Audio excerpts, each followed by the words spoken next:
Ce soir, on continue de s'intéresser à la guerre au Soudan et ses conséquences sur la région d'El Fasher avec Renaud Doucy. Bonsoir.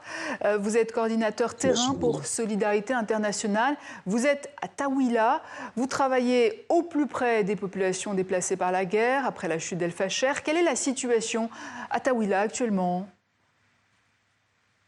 Écoutez, Taouila, depuis avril et la chute de Zamzam, accueille plus de 700 000 personnes qui ont fui Zamzam, le camp de réfugiés qui se trouvait au sud d'El Fasher. Et puis depuis octobre, on accueille une petite dizaine de milliers de personnes qui est venue s'échouer ici dans un camp qui s'étend à perte de vue maintenant.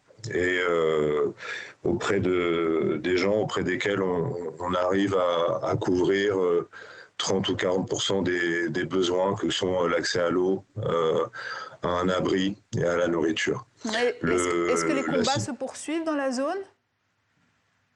Non, depuis qu'El Fasher est tombé, on a évidemment des drones, des SAF, qui visent certaines villes comme Cap Kabia, comme Mélite, comme Koutoum, voilà, qui sont entre Taouila et El Fasher, par exemple. La problématique, c'est que on travaille, on se bat pour avoir accès à toutes les zones qui sont autour d'El Fasher. Parce que c'est là que se trouvent les gens qui ont pu échapper à la prise et aux soldats qui ont pris El Fasher. El Fasher aujourd'hui est complètement vidé de ses habitants. Je pense qu'il y a plus de gens détenus dans les centres de détention d'El Fasher que dans la ville. Les Nations Unies ont pu effectuer une visite de quelques heures, 2 heures à peine à El Fasher. Ils ont vu 300 ménages, 300 familles. Donc El Fasher a été vidé de ses habitants qui ont pu s'échapper ou pas. Voilà, on sait ce qui s'est passé, hein, tout le monde le sait, le monde l'a vu. Des images satellites sont là pour en témoigner. Des gens en témoignent tous les jours auprès de nos équipes. Donc on sait qu'il y a eu des dizaines de milliers de morts et d'assassinats. Donc assassinat de masse. Et aujourd'hui, les gens, notre priorité à nous, acteurs humanitaires, c'est d'avoir accès à toutes les zones qui entourent El Fasher, du nord au sud, de l'ouest à l'ouest, pour pouvoir leur porter secours. Et qu'est-ce qui aujourd'hui entrave le plus votre action humanitaire, justement ?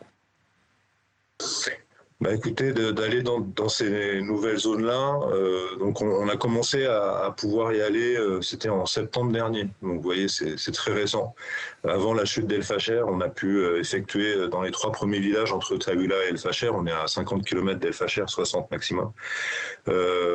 C'était de négocier avec ces groupes armés, avec les forces paramilitaires et puis les milices qui sont des troupes affiliées. Donc c'est loin d'être évident, évidemment. Et aujourd'hui, on est allé jusqu'à Garné, qui est le dernier village avant El Fasher. On est à 5 km d'El Fasher. Il y a 18 000 personnes qui se sont déplacées. On appelle ça des survivants. Hein. On appelle même plus ça des déplacés au Soudan. On appelle ça des survivants. On les appelle des survivants parce qu'ils ont échappé à toutes les atrocités qu'on peut imaginer.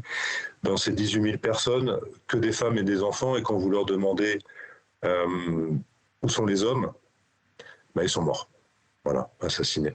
Donc la difficulté qu'on a, c'est de négocier et on le fait tous les jours pour avoir accès à ces gens-là qui se trouvent dans des conditions indignes.